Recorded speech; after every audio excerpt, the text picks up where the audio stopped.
Welcome to Daily Current Affair. Today is 25th of February 2023. The question is Anurag Thakur inaugurates the All India Taekwondo Championship in that is B new Delhi. तो अनुराग ठाकुर जी ने inauguration किया है all India टेकवोंडो championship. तो टेकवोंडो championship में इस तरह की fight होती है, तो आपने ये याद रखना है। जो टेकवोंडो चैम्पियनशिप है, ऑल इंडिया टेकवोंडो चैम्पियनशिप, वो कहाँ पे इनॉग्रेट की है?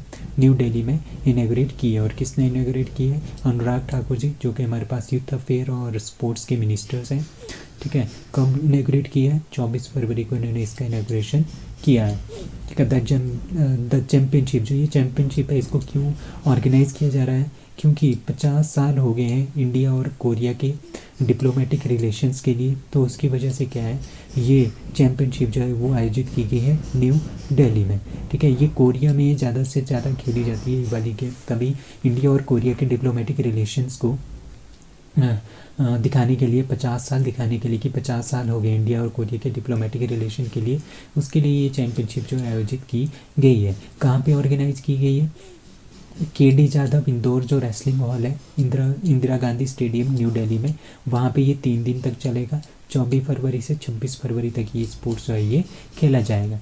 जो ओपनिंग सेरेमनी है उसमें MOU जो है एक साइन किया गया है between 2 countries, that is India and Korea, in the field of sports exchange and special performance. ठीक है, इन डांस एंड टेकवोंडो परफॉर्मेंस, मतलब कि एक तरह का MOU साइन किया गया है इंडिया और कोरिया के बीच में कि हम स्पोर्ट्स की जो फील्ड है उसमें जितनी भी हमारी एडवांसमेंट है एक दूसरे के साथ एक्सचेंज करेंगे। कोरियन डांस के बारे में भी हम एक दूसरे के साथ क्या करेंगे, स्पेशल परफॉर्मेंस होगी। ठीक है, और कोरियन डांस होगा। ठीक है, उसको सिखाया जाएगा, उनकी मतलब कि उसको पॉपुलर किया जाएगा। टेकवोंडो की परफॉर्मेंस हो जाएगी। इस तरह के स्पोर्ट्स को ज़्यादा से ज़्यादा जो है वो बढ़ावा दिया जाएगा। सो कोरियन कल्चर सेंटर इसको होस्टिंग, जो कोरियन कल्चर सेंटर है वो भी इसमें होस्ट है इस चैम्पियनशिप के अंदर। ठीक है, with the sports authority of India under the ministry of youth affairs and sports of India and the Korean national sports university. तो ये तीनों इसको क्या कर रही है, को होस्ट कर रही है इस चैम्पियनशिप को, टेकवोंडो चैम्पियनशिप को। तो इंडिया और कोरिया, आपने नाम याद रखना है। ठीक है, कहाँ पे हो रही है? न्यू दिल्ली में ये हो रही है। India's first brothers to become grand masters are, that is C Vignesh and Vishakh. ठीक है, तो after winning the 24th north west cup 2023, ठीक है, at bad skin in Germany. ठीक है, तो यहाँ पे क्या हुआ, जर्मनी में इन्होंने ये जीता है 24th नॉर्थ वेस्ट कप 2023, जो कि एक चेस का कंपटीशन होता है। वो जो है किसने जीता है? वो जीता है विघ्नेश एनआर ने। ठीक है, विघ्नेश जो हमारे पास चेस प्लेयर है, इंडिया के चेस प्लेयर, उन्होंने इसको जीता है। और इसको जीतने के साथ ही वो 80वें जो 80th ग्रैंड मास्टर बन गए इंडिया के। ठीक है, विघ्नेश। तो जो ये विशाख है, इन्हीं के भाई हैं। ठीक है, ये विशाख है, ये इन्हीं के भाई हैं। ये 59th जो ग्रैंड मास्टर बने थे इंडिया के 2019 में। तो इस तरह का काम करने वाले ये दोनों क्या बने हैं, इंडिया का पहला पेयर बन गया है। ऐसा है, दोनों भाई ऐसे बन गए हैं कि पहली बार कोई 2 भाई जब वो ग्रैंड मास्टर्स बने हैं इंडिया के, दोनों चेन्नई से बिलोंग करते हैं। तो आपने याद रखना है इनका नाम, Vinesh and Vishakh. Who has been awarded the international mother language award in Dhaka. So Dhaka Bangladesh में इंटरनेशनल मदर लैंग्वेज अवार्ड जो है वो दिया जा रहा था, जो कि किसको दिया गया है, दैट इज़ महेंद्र मिश्रा को ये अवार्ड जो है ये दिया गया है। तो डॉक्टर जो महेंद्र कुमार मिश्रा है, ये इंडियन एजुकेटर है एंड सोशल वर्कर है इंडिया के। ठीक है, एंड क्यों इसको लिए इनको दिया गया है, क्योंकि इन्होंने बहुत ज़्यादा काम किया है अपनी लैंग्वेज को रिवाइव करने के लिए इन उड़ीसा। तो आपको पता है कि वहाँ की बहुत पुरानी लैंग्वेजेस हैं उड़ीसा की। तो उसको वहाँ की जो प्रॉपर लैंग्वेजेज होती है एक पर्टिकुलर एरिया की, तो उसको एडवांसमेंट करने के लिए इनका बहुत ही ज़्यादा योगदान जो है वो रहा है। इसके लिए इनको वर्ल्ड मदर लैंग्वेज अवार्ड दिया गया है। किसने दिया है? जो प्राइम मिनिस्टर है बांग्लादेश की, शेख हसीना जी, उन्होंने ढाका बांग्लादेश में ये अवार्ड जो इनको दिया गया है। So doctor Mishra has worked over 3 decades, मतलब कि पिछले 30 सालों से ये इसी लैंग्वेज, कल्चर और एजुकेशन को प्रमोट करने के लिए जो है ये काम कर रहे हैं रेगुलरली। ठीक है, इनैगुरेटिंग ए 4-day प्रोग्राम। ठीक है, 4 दिन का प्रोग्राम हो रहा है international mother language institute and conferring the award, Prime Minister Sheikh Hasina stressed the need ठीक है। जो प्राइम मिनिस्टर शेख हसीना है उन्होंने क्या बोला है कि देयर इज़ द नीड किसके लिए, फॉर रिसर्च टू प्रिजर्व, ठीक है, to revitalise and develop the mother language of the world as many language are being lost. तो प्राइम मिनिस्टर शेख हसीना ने क्या बोला है कि हम यहाँ पे बहुत सारी हमारे पास पुरानी पुरानी लैंग्वेजेस हैं, पुराने पुराने कल्चर्स हैं, उनको प्रिजर्व करना, उनको बचा के रखना, ये भी इसके लिए भी हमें रिसर्च करनी चाहिए, इसके लिए भी हमें टेक्नोलॉजी की एडवांसमेंट करनी चाहिए और क्या करना चाहिए, इनको रिवाइव करना चाहिए, फिर से रिवाइव करना चाहिए, क्योंकि इस तरह की जो लैंग्वेजेस एंड कल्चर है वो लुप्त होते जा रहे हैं, तो उनको रिवाइव करना चाहिए, उनको डेवलप करना चाहिए। तो इस तरह की बात जो है वो प्राइम मिनिस्टर शेख हसीना जी ने बोली है। और इस तरह का अवार्ड जो इंटरनेशनल मदर लैंग्वेज अवार्ड है वो कहाँ पे दिया गया है, ढाका बांग्लादेश में दिया गया है और महेंद्र मिश्रा जी को दिया गया है जो कि एक इंडियन है। Who won Argentina open title 2023, that is B Carlos Alcaraz. जो कार्लोस अल्कराज ने क्या जीता है, अर्जेंटीना ओपन का टाइटल जीता है 2023 का, ठीक है। तो ये एक स्पेनिश प्लेयर है कार्लोस अल्कराज, इन्होंने ये जीता है, ठीक है।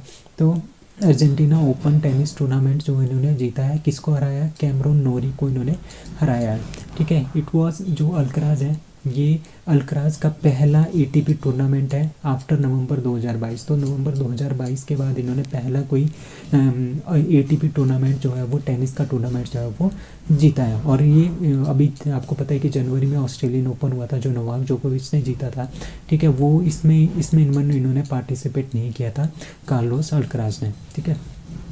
तो जो कार्लोस अल्कराज है वो ऑल्सो वन, इनका जो ये 7th एटीपी टाइटल है जो इन्होंने जीता है, ठीक है। और यूएस ओपन 2022 भी इन्होंने जीता था कार्लोस अल्कराज जी ने, ठीक है। तो Carlos Alcaraz is the first, ठीक है, कार्लोस अल्कराज जो है वो फर्स्ट स्पेनिश प्लेयर है जिन्होंने ये वाला टाइटल जीता है आफ्टर राफेल नडाल, ठीक है। राफेल नडाल भी स्पेनिश प्लेयर है, इन्होंने 2015 में अर्जेंटीना ओपन टाइटल जीता था 2023 का। और अभी किसने जीता है, स्पेनिश प्लेयर, वो है कार्लोस अल्कराज, इन्होंने इसको जीता है। जो अर्जेंटीना ओपन जो टाइटल है 2023 का मेंस डबल किसने जीता है, ठीक है, तो सिमी बी एंड फेबियो फोगिनी, ठीक है, इन्होंने डिफीट किया है Nicholas B and aerial Behar को, ठीक है। तो इन्होंने क्या जीता है, इन्होंने फाइनल जीता है किसका, मेंस डबल का, ठीक है, किसमें, अर्जेंटीना ओपन टाइटल 2023 का। The Churchgate railway station in Mumbai will be soon called as, that is the Chintaman Rao Deshmukh station, ठीक है। चिंतामन राव देशमुख स्टेशन जो है वो चर्च गेट रेलवे स्टेशन को जो कि मुंबई में है उसका नाम जो है रिनेम किया जाएगा, ठीक है। अभी इसको बोलते हैं चर्च गेट रेलवे स्टेशन जो कि मुंबई में है, अभी इसको क्या बोला जाएगा, that is Chintaman Rao Deshmukh railway station, ठीक है। तो the Churchgate railway station in the Mumbai will be soon called as Chintaman Rao Deshmukh station named, ठीक है। ये जो चिंतामन देशमुख थे ये कौन थे, ये पहले गवर्नर थे किसके, ऑफ आरबीआई, ठीक है, उनका नाम है सीडी देशमुख, ठीक है। तो जो हमारे पास पहले गवर्नर थे आरबीआई के उनका नाम था चिंतामन देशमुख, चिंतामन राव देशमुख, ठीक है। उनके नाम पे जो है ये वाला जो रेलवे स्टेशन है इसका नाम जो है वो रखा जा रहा है, ठीक है, ठीक है। तो उन्होंने क्या किया था, उन्होंने आरबीआई को ज्वाइन किया था 1939 में और और इन्होंने क्या सर्व किया था, secretary to the board and deputy governor and then governor of the RBI, ठीक है। सबसे पहले सेक्रेटरी बने, फिर डिप्टी गवर्नर बने, फिर ये गवर्नर बने थे, ठीक है, इन किसके, आरबीआई के, रिजर्व बैंक ऑफ इंडिया के।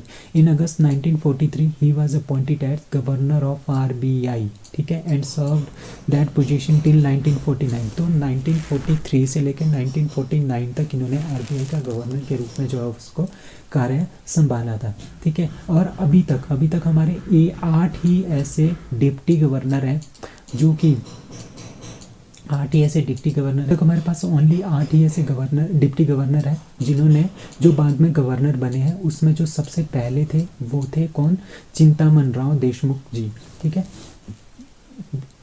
तो जो चर्चगेट रेलवे स्टेशन है मुंबई का वो किसके नाम पे रखा जा रहा है, चिंतामन राव देशमुख रेलवे स्टेशन के नाम पे जाना जाएगा। और जो कि चिंतामन देशमुख राव कौन थे, वो थे आरबीआई के फर्स्ट गवर्नर।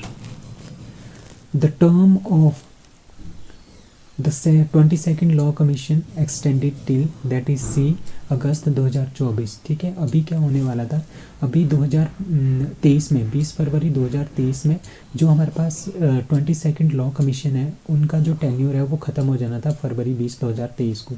बट अभी क्या हुआ, यूनियन कैबिनेट, ठीक है, जिसके जो चेयरमैन जिसको चेयर किया गया था by prime minister of Narendra Modi, उन्होंने ये बोला है कि हम इसको 20 फरवरी 2023 से जो इसकी लास्ट डेट थी उससे इसका टेन्योर जो है बढ़ाएंगे। कब तक बढ़ाएंगे, अगस्त 2024 तक जो है वो रखेंगे। मतलब कि 22nd लॉ कमीशन जो है वो अगस्त 2024 तक इसको एक्सटेंड कर दिया गया है। ठीक है, जो फॉर्मर हमारे chief justice of Karnataka high court जिनका नाम है ऋतुराज अवस्थी, वो चेयरमैन है 22nd लॉ कमीशन के।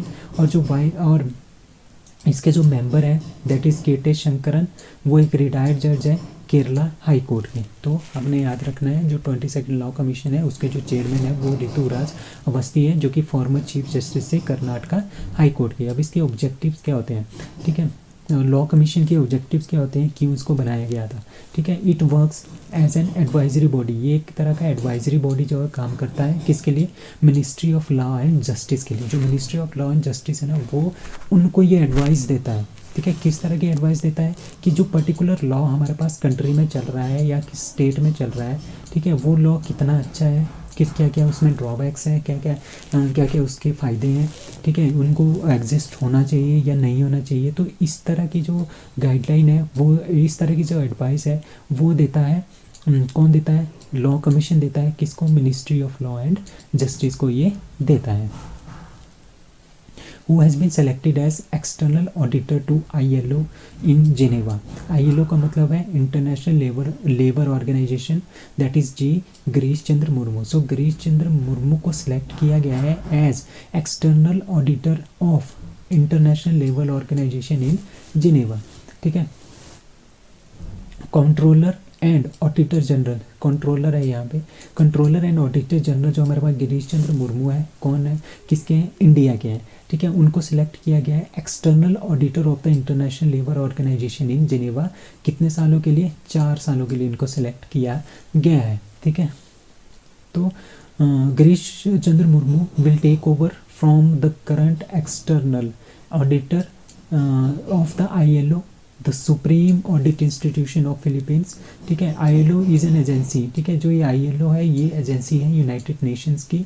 ठीक है, जो कि पूरे के पूरे वर्ल्ड के जो लेबर ऑर्गेनाइजेशन है ना, लेबर्स जो तबका है उनके हकों के बारे में बात करता है। ठीक है, उनको जो एम्प्लॉयर्स एंड वर्कर्स हैं, ठीक है, कितनी 187 कंट्रीज, 187 कंट्रीज जो है ILO के अंदर आती है। उसके जितने भी एम्प्लॉयज़ हैं, जितने भी वर्कर्स हैं, जितने भी काम करने वाले लोग हैं, ठीक है, उन सब की हितों की रक्षा करने के लिए, उनका कहीं आपके क्या बोलते हैं उनका शोषण ना हो, तो इस तरह की बातें जो है वो कौन करता है, वो करता है ILO। तो इसके जो एक्सटर्नल ऑडिटर है ILO के, उन किसको सिलेक्ट किया गया है, जो गिरीश चंद्र मुर्मू जी को सिलेक्ट किया है, जो कि हमारे इंडिया के CAG है, कंट्रोलर एंड ऑडिटर जनरल है। ठीक है, प्रेजेंट रोल ऑफ CAG, जो CAG है, ठीक है, जो गिरीश चंद्र मुर्मू है, उनके प्रेजेंट रोल आजकल क्या क्या रोल है। So it is currently the external auditor of कौन कौन सी ऑर्गेनाइजेशन के, वर्ल्ड हेल्थ ऑर्गेनाइजेशन के भी एक्सटर्नल ऑडिटर है, फूड एंड एग्रीकल्चर ऑर्गेनाइजेशन के भी एक्सटर्नल ऑडिटर है, इंटरनेशनल एटॉमिक एनर्जी एजेंसी के भी हैं, organisation of provision of chemical weapons के भी है, इंटर पार्लियामेंट्री यूनियन की भी है, और अभी आप याद कर दो ILO के भी ये एक्सटर्नल ऑडिटर जो है ये बन गए हैं। वो लॉन्च्ड जोंगजिंग 26 सैटेलाइट। ठीक है, जो ये जोंगजिंग 26 सैटेलाइट है ये है चाइना की। तो चाइना ने रिसेंटली लॉन्च किया है जोंगजिंग 26 सैटेलाइट, जिसकी जो कॉस्ट है वो है $333 मिलियन की। और इसको किसके थ्रू जो है इन्होंने लॉन्च किया है, लॉन्ग मार्च जो 3B रॉकेट है, इन्हीं का रॉकेट है। ठीक है, उसके थ्रू इसको जो है वो लॉन्च किया गया है। इसका मेन ऑब्जेक्टिव क्या है, इसका मेन ऑब्जेक्टिव है कि हम जो इंटरनेट कनेक्टिविटी है, ब्रॉडबैंड की कनेक्टिविटी है, किसके लिए, एविएशन के लिए, और जो शिप्स होती हैं, ठीक है, जो शिप्स होती हैं और जो एविएशन होता है, ठीक है, जो समुद्र में शिप चलती है और जो एविएशन जो एरोप्लेन्स वगैरह होती है, उनके लिए एविएशन जो इंडस्ट्रीज़ है उनके लिए क्या है, उनके लिए ब्रॉडबैंड कनेक्टिविटी जो है वो इंक्रीज़ करने के लिए, इंटरनेट को अच्छा करने के लिए जो है ये सैटेलाइट जो है ये छोड़ा गया है, दैट इज़ जोंगजिंग 26 सैटेलाइट। ठीक है, जो सैटेलाइट है वो किसने लॉन्च किया है? China academy of space technology, that is CAST। ठीक है, इन्होंने इसको लॉन्च किया है और CAST ने ये बोला है कि हम 60 और जो है वो सैटेलाइट्स लॉन्च करेंगे 2023 में। सो चाइनाज़ के जो रिसेंट स्पेस प्लान्स हैं आप उनको याद रखना। ठीक है, China is to launch, China जो है वो लॉन्च करने वाला है 200 स्पेस क्राफ्ट इन 60 मिशन, मतलब कि 60 और मिशन में 200 स्पेस क्राफ्ट जो है वो लॉन्च करेगा स्पेस में। ठीक है, और इसका एक कार्गो क्राफ्ट है उसको भी भेजेंगे ये, जिसका नाम है तियांगजू 6, जो कि 2023 के एंड में इसको भेजेंगे। तो आपने नाम याद रखना है, ये क्वेश्चन पूछे जा सकते हैं। ठीक है, it is also to send, और ये भेजेंगे शिनजू 16 और शिनजू 17 जो है ये भेजेंगे कहाँ पे? जो इनका टियांगोंग स्पेस स्टेशन है, इनका अपना स्पेस स्टेशन है, उसका नाम है टियांगोंग स्पेस स्टेशन। वहाँ के लिए ये शिंगशुंग 16 और शिंगशुंग 17 जो इनके स्कीम्स हैं, इनके जो सैटेलाइट्स हैं उनको वहाँ पे भेजेंगे। और इसमें ये दोनों क्रूड मिशन होंगे, क्रूड मिशन होंगे मतलब कि इसके थ्रू इंसान जो है वो टियांगोंग जो इनका स्पेस स्टेशन है वहाँ पे जाएंगे। ठीक है, जो चेंज 7 स्पेस क्राफ्ट है ये भी चाइना का ही है, जो कि लॉन्च किया जाएगा कहाँ के लिए? मून के लिए। तो चाइना का जो मून मिशन है उसका नाम है Chang'e 7 spacecraft. So that's all for today, thank you.